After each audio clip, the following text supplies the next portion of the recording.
Welcome to Lynes on Design. I'm Debbie Lynes. I'm here today with Allison Fargione. Yes. I love your name. We're at Al Harry Designs here in fantastic Bluffton on Calhoun Street. And I have to tell you, I've been dying to do this show forever because it's a combination of interior design, painting, creativity, everything fun. Right. And we've had a ball preparing for this, and some of the pieces that you've made are extraordinary. I'd love you to share with everyone what you really do. Well, I take unfinished furniture and I add all kinds of decorative trim to it and customize the finish according to the client or what I come up with.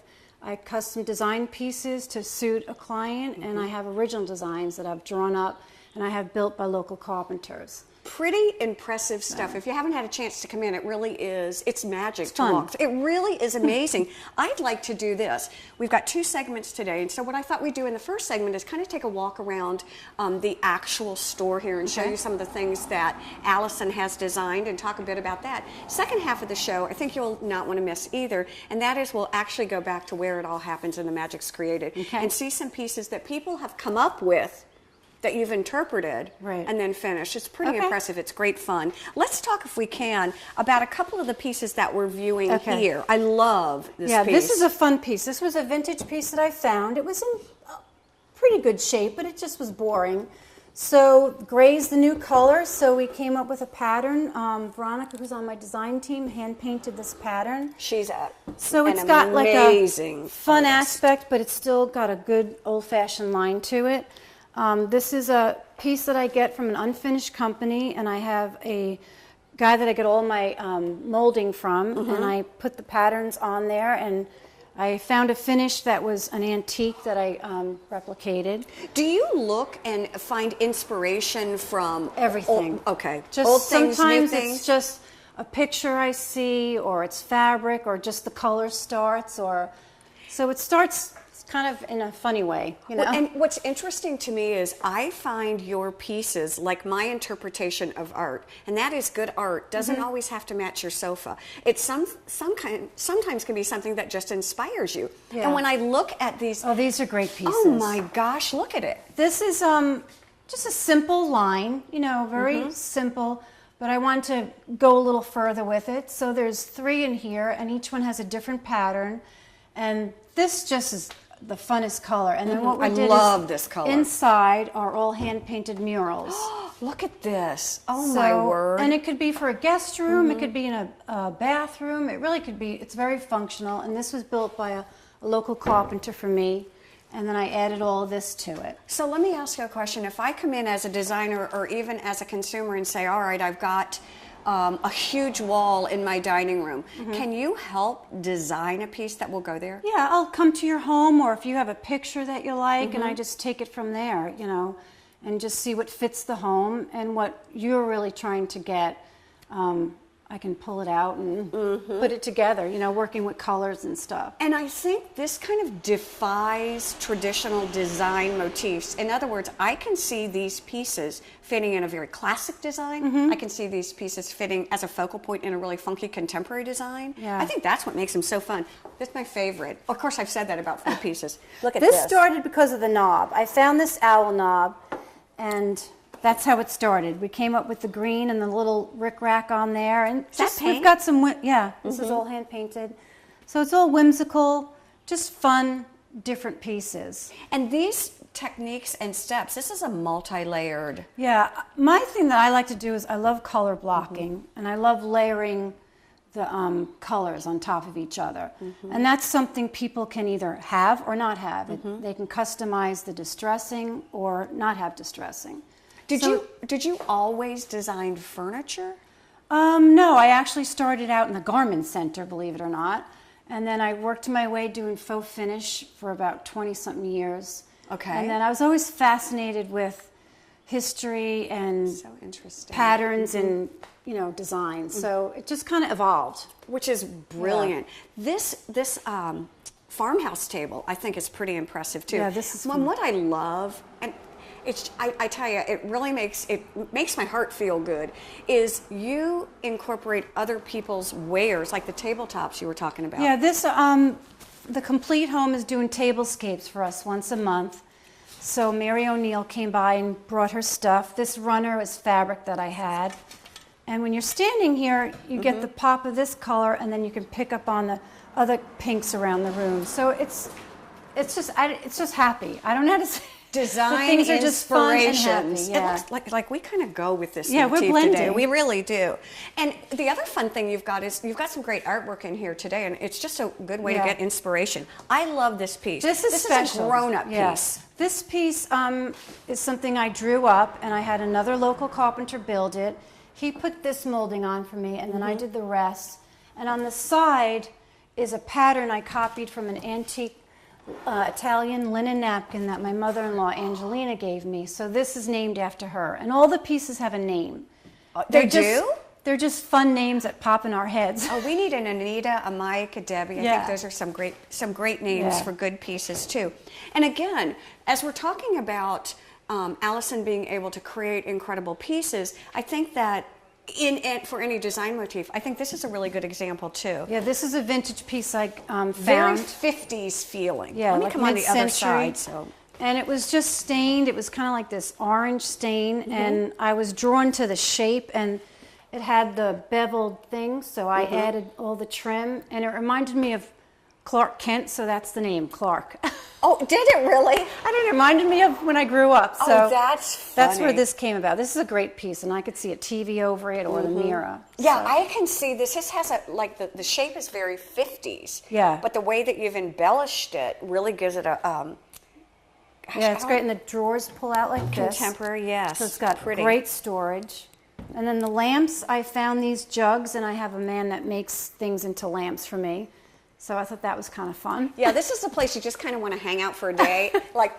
Yeah. And you got all these little inspired things. And you put the mirror in here too, which looks good too. And again, most of this is done with embellishments. I noticed some pretty cool knobs. I love the knobs. I'm into all fun kind of knobs. And that again, started because of the knobs and all the colors pulled from there. Oh my gosh. So there's 3 of these left, and you can just kind of see what you can do with a simple shape and how color completely changes it. So. And I know we're going to walk out of frame. I really want to walk over here because I'm in love with this bed. I definitely want to talk about this bed. What I want to do first is, and I forgot about this, is Veronica will freeze dry us if we do not talk about this fun, funky piece. Because it's, again, a great example of how you can take a very traditional piece, sort of a nondescript piece, it's very and turn simple. it into something that's pretty amazing. Yeah, so this, we want to do something with pink, and again, I had found a finish that was, pretty old, and we gave it our own twist, and it's named the Adriana, and then the pillows are made by Shay, so she's making pillows, and it just kind of pulls together. Well, and I think what you learn when you come in and you talk to Allison and you talk to Veronica is that fun and whimsy don't have to necessarily be cute. They can be very sophisticated too. And I think that's what I've really learned to appreciate about the things that you do. Yeah. They're very original. Most of them have a touch of whimsy to them. Yeah, and the finish is elegant. I don't like the real gaudy, heavy distressing. I like it to have an elegant finish. And we were talking about this wonderful piece over this here. Is pretty. And I think the color speaks to the color of the year, actually. Yeah. Well, this is Sarah Lane. I named that one after my daughter because that just reminds me she's calm and she loves blues. And that's layered. That's about 4 different shades of blue layered over one another. And it's just a great piece with the crystal knobs. So, Allison, when you're designing a piece like this, do you have in your mind? I've always wanted to ask an artist this. Can you see it before you? Most of the time, I can see it, and it's the process that's fun is when it's done, and it's like yes, this is what I see. It's very exciting to see it come to fruition. Is there a formula or a method to the madness about layering? I know we're going to take the second half and kind of watch you do some things. But I'm amazed at the vision that you have to know what the finished product's going to be when you're layering all of these colors together? Well, I think about what the final effect will be, and that's just kind of how I figure out what needs to start first. What do you want to see the most? So on that one, I started with the deepest color because I wanted that to peek out from underneath, but I wanted it to be a feature color, and that's what's in the panel. So when you really look at it, there's 4 different shades. Okay. And I wanted it to be soft. So all right. that's kind of, and it reminds me of the coast as well. It really feels very coastal, Yeah. which I really love. And look at this bed. This is just to die for elegant. I don't want anyone to buy it because I keep thinking someday. I know it's not going to be easy to give up. But this was designed for my daughter Rachel in mind, who was studying in nursing school, and she was always sitting up reading. So this was kind of after her. And again, the fabric is just funny. It's whimsical, you know, but it's leopard with the sophisticated. toile. Yeah, I love it with the toile. Love it, love it, love it, love it. And there's no box spring, so the mattress sits on a platform. And the beauty of it is that if you have a beautiful carpet or wood floors, you can still see it. And I'm seeing people do a lot of fun basket storage underneath there too. there, Yeah, you could store under there all as well. kinds of things. And then the pattern I found, this little box pattern on an antique Belgium settee, and that's kind of what started me on the design of the wood. So when you go to a flea market or you're walking around to wherever you are, you're looking for inspiration. I look for shapes. I think that's what catches my eye first, is a shape. And then it starts. Oh my gosh. So here's what we're going to do. Again, we could go on and on and on. We're just giving you sort of a sneak preview. You really need to come in and see these things because I think when you look at the texture and the dimension in person, I think it's gorgeous on TV, but doesn't really translate. So really you need to do that. We're going to take a quick break here on Lynes on Design. We're going to come back. We're going to go over to the art department and see Allison work some of her magic. So stay with us. We'll be right back here on Lynes on Design.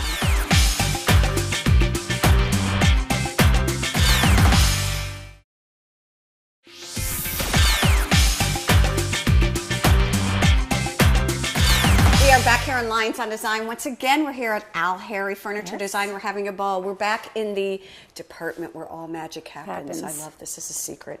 And we were talking about being able to actually create a piece. And this has a kind of an interesting story. You had a client. Yeah, her name is Sandy, and she needed a piece for her powder room, a corner table.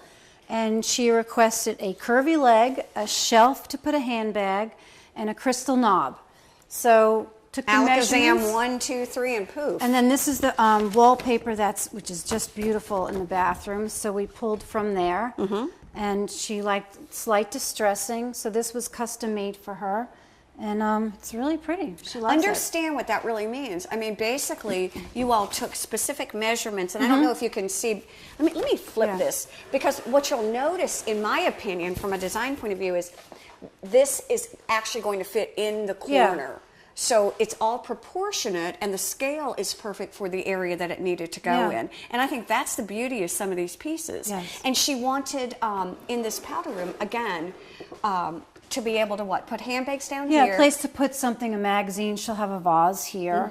You know, put a little drawer. She did want a drawer, so something can go in there. So in those really kind of funky, fun, creative places where you're not sure you're going to be able to find a piece of furniture that you can buy at a store, this is a perfect thing to do, and I love it with this. I have to talk about the X pieces because those are kind of fun. Yeah, this is for a client in Palmetto Bluff, and she loves these tables, and her colors are all blue and cream. So this is halfway done. It gets layered over with cream on the top, and then it'll be sanded off so the gray just peeks through. And this gets a deeper blue, and then a glaze over it. It's fun to kind of be back here because you can see the different stages that each piece goes through. I know we're going to work here, and I also want to talk about this piece, and we'll have to get another separate shot of that for you. But tell me what's going on with that. It's a credenza. Yeah, it goes behind her sofa. It's for a woman named Kim, and she wanted something simple to store her platters and dishes in. She loved the beading detail, and she wanted it either cream or yellow, so we came up with a layered combination, and the yellow will just peek out through the edges and on the beading. and her door, she got to pick out the pattern on the door. Look at these. So there's 4 doors, and this is one of the stages. And she wanted to be able to open the door from the knob being in the center. So your attention to detail is pretty impressive, and it's fun because knobs are your thing. Then do you start out with just a flat door, or depending if they want the relief, or? well, she had liked one of the armoires, that she was drawn to the layered panel of the armoire because it was a simple, clean line, which she likes. All right. So that's how that started, and then we went through some books and we picked out a pattern that she likes. She likes French, and she loves things from Charleston. So it kind of just came about that Evolved. way. Yeah, and she likes simple, so this will get sanded. When I come up with an idea, or we decide that I want to do this table, do you do a small sample for me, or how does that work? Yeah, if they're not sure what it will look like, they want to be reassured, I'll make paint samples, and then I'll draw a sketch of what it could look like. How talented is this? All right, so this is step... this is probably step 4. Okay. So it starts off stained. I get it, raw wood and it's stained. And this was built by a local carpenter for me. So then I put the yellow on. Yes. 2 coats of yellow, sanding it. And this kind of just tells me where I'm going to head with the distressing. Hand paint? Yes. Okay. I know. I enjoy doing it that way. And then I put 2 coats of the cream on, and then this will get sanded again, and then it will get glazed, and then the final coat. So is this like bread baking, where the kneading is the cathartic part? I find it very relaxed. Yes. Yeah, exactly. I really enjoy the sanding. So what I'll do is I'll take my cream color, and it's just start dabbing away in there. I make sure I get the background covered well. And How cool is this?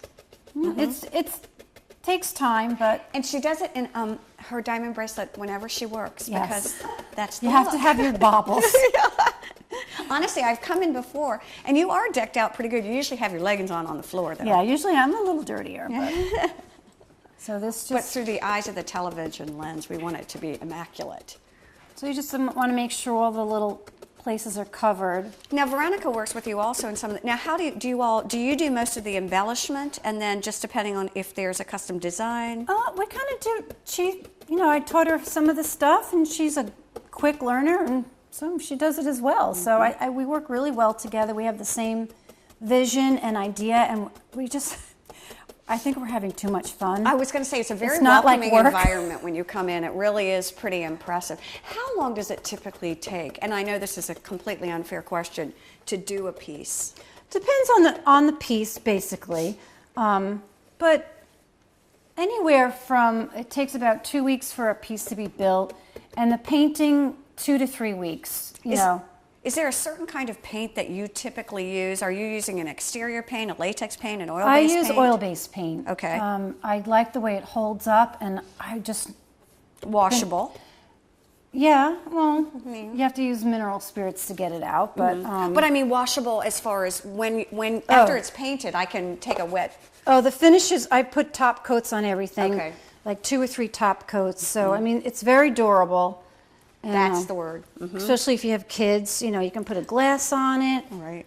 So it holds up really well.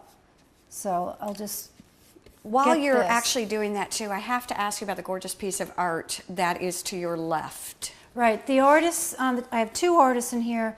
Andrea Peugeot is the local artist, and she does all the oil pastels. And she was with the public school system, right? Yeah. And now her artwork's really Yeah, pretty she does phenomenal. beautiful work. And her twin sister, Kristen, does the watercolors and the oils. And I love their work. I love Andrea's colors and the way she works. And once again, if you're just tuning in now, we're here at Al Harry Furniture Design, and Allison is actually kind of showing us the magic of how some of these pieces are created. So I always want to put a "don't try this at home." Yeah. So I take a little T-shirt, I usually swipe my husband's old T-shirts, and I'll just wipe off the raised area. Not taking too much off, but taking enough so I don't have to sand too hard. Okay. And I just kind of go like that. Purpose of that to create the layered look? Well, I want the yellow to peek out, so I don't want to cover it so much that I won't be able to sand it off. And then I just... Then do you just take those and throw them away, or do Yeah. you take them home and wash them? Or? No, Okay. you don't want to wash these. I just What color don't. is this? This is sweetgrass, and one of the Okay. things I like to use in the store, into historic colors. So in the back there, you can see Sherwin-Williams. I see. Colors of Charleston and Mount Vernon, which I see. love. Okay. I'm determined to use every color. All right. So- And again, although these pieces, they feel historic, they fit anywhere. Yeah, and you know, again, with the layered colors, you don't have to do that, but it just makes it fun on top of it. It gives it a sense of, a thought of, you know, history. There's like a mysteriousness to it, but... I know you can just add anywhere. Look at this. So this is kind of one of the stages, and then I'll go around and do all the beading, and you then the back. Do you actually add the embellishments? Yeah, that's the one part I am like addicted to. Okay. I have a company where I get all my molding from, Okay. and I can piece it together. I'll cut them, Listen to this. reshape them. So if there's something like the linen napkin, there was a part on the napkin that caught my attention, and so from that I found something that resembled the center, and then I built around it. So if there's something that you like, pretty much I can get as close to it as possible. Are you a freehand artist also? Yes. I was going to say, I mean, you have to. And again, these pieces are made, your dad. My dad and my husband make one piece a so- month for me, and then I have 3 other local carpenters or woodworkers that I use. And, So- and let me ask you this before we go, because I know we've only got about a minute left, and that is Al Harry. Very interesting name. Yes. It's to honor my dad, Harry, who I grew up with him making stuff for my mom. And my mom was definitely creative. She was the one I got the color from. Okay. She was always into color. And my husband and I decided to, you know, Honor open them. up. Yeah, honor him, and just, you know, they've been a blessing to me, and that's where I would say most of my creativity is from them. Well, you have an abundance of creativity. And again, here in beautiful Bluffton, come and see Al Harry. It's a great Welcome. place to come and find some magic. Thank you all for joining us here on Lines on Design. Have a great day.